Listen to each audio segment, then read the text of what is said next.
This is a special teardown because today I'm not doing one app, I'm doing 6 apps. That's right. So for some context, Irrational Labs, we are an applied behavioral science shop. We help companies build their features, build their funnels, and we use insights from psychology to change human behavior. So I thought it would be fun to do some pattern matching with the top consumer companies and try to learn what they do to motivate us and what they do to get us to pay them. Here we go. So one of the first things that we want to understand is what they get us to do immediately. And we know this matters. It's technically called time to value. Irrational Labs has our 3B framework of behavior change. And the third B is increasing immediate benefits. And Duolingo has publicly said that this works. So when you put a lesson before the sign-up flow, they've said that they've increased daily active users by 20%. Now, maybe they should talk to Strava, Headspace, and MyFitnessPal because those guys are still asking you immediately to create a login.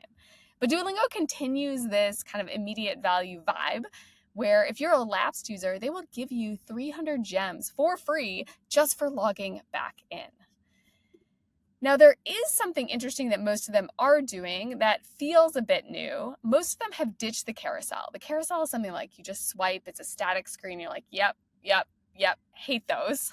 But most are now asking you to do something. So they are asking you a question about your intentions, or like Slack, asking you to create a workspace.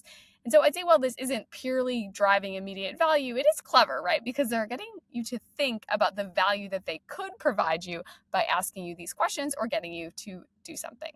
Once you're in, these apps need to get you to do something. Anything. They need you to take an action, and they are pretty good at it. For instance, Slack basically has some nice gray text. Love a good gray text. It's very concrete. It tells you exactly what they want you to do. Headspace has a long list on their Today tab of things that you could do. They say that this onboarding checklist has increased their conversion. Slack has made it very obvious with an animated icon. I don't even know what this icon does, but because it's animated, I definitely do want to click on it. And by and large, almost all of them have figured out how to make something big into something small. So for instance, Slack, that bold message that you just can't not click on is a very small ask, and it's getting me to engage. Headspace basically has a breathing exercise. It's 1 to 3 minutes, like very powerful. Also, if you haven't watched the Peloton teardown that I did a few months ago, would recommend that, but basically explains how we went from 45-minute gym workouts to 5 to 10-minute ab workouts. We're basically taking something small and making it very easy for people to do. It's not just about the ask, it's also about the language. So Headspace says that they check reading levels before anything goes live. We have to kill the jargon and make it very achievable for people to do. Okay, so you finished your first session with the app, and now they have to get you to come back. How do these 6 apps get you to come back? Well, it seems like there are 3 messaging strategies. The first one is the Strava one, which is, hey, your friend just completed a ride.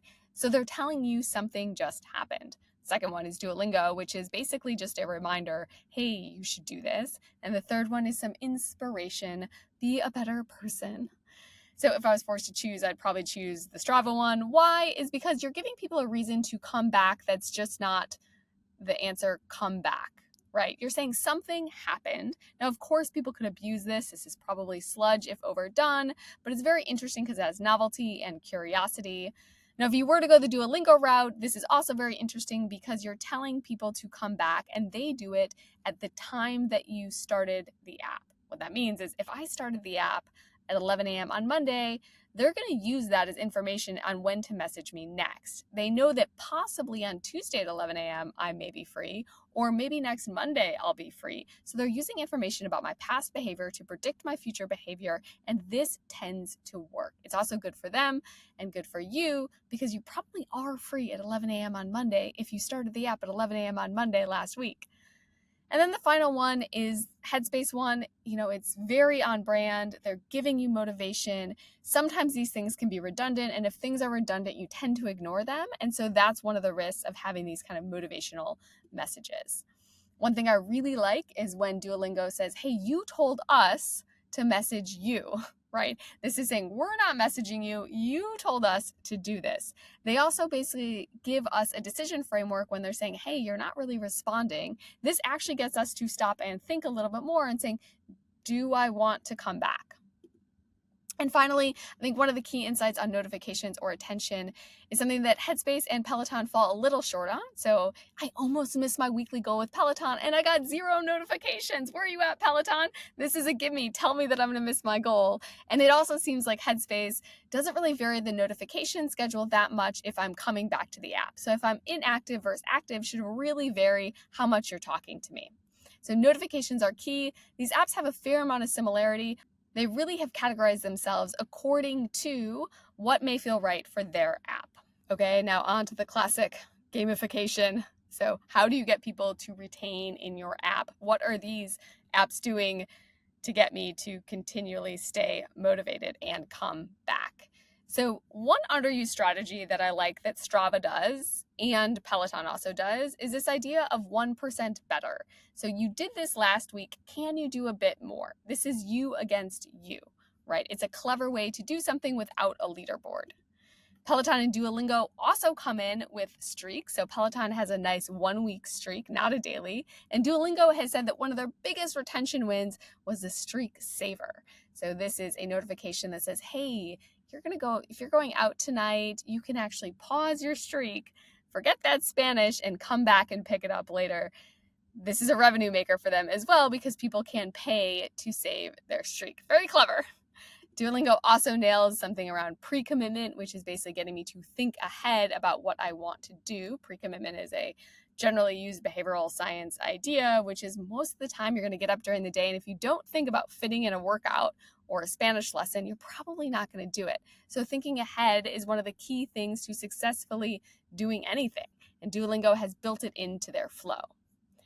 And this is one that I love. So you definitely see Duolingo, lots of gems, lots of crowns. You see Strava giving lots of feedback on resistance and output and cadence. And Peloton is also interesting, where I talked to somebody and they said, look, Kristen, I can win in 3 ways. This is the Peloton bike. They're like, I can get my personal best, I can beat the people in the class, or I could have a global win. And having 3 ways to win means that you could get more excited, have more goals, and also, one of those may be right for somebody while another one may be right for someone else. So it could be in the real world that having multiple goals decreases your motivation, but in these digital apps, it actually could give people more motivation because they could opt into the one that they actually care about. And finally, I am a fan of no cheap talk. So I don't love confetti. Confetti's like, good job. Can we have some real meat to that? So for Strava and Duolingo, after they say good job, they actually give you numeric insights about what you did and why that was good. So that's something that people can look forward to at the end and feel good about their accomplishments in a real way. Okay, so next time we're going to hit a wall, paywalls. Stay tuned. We'll be back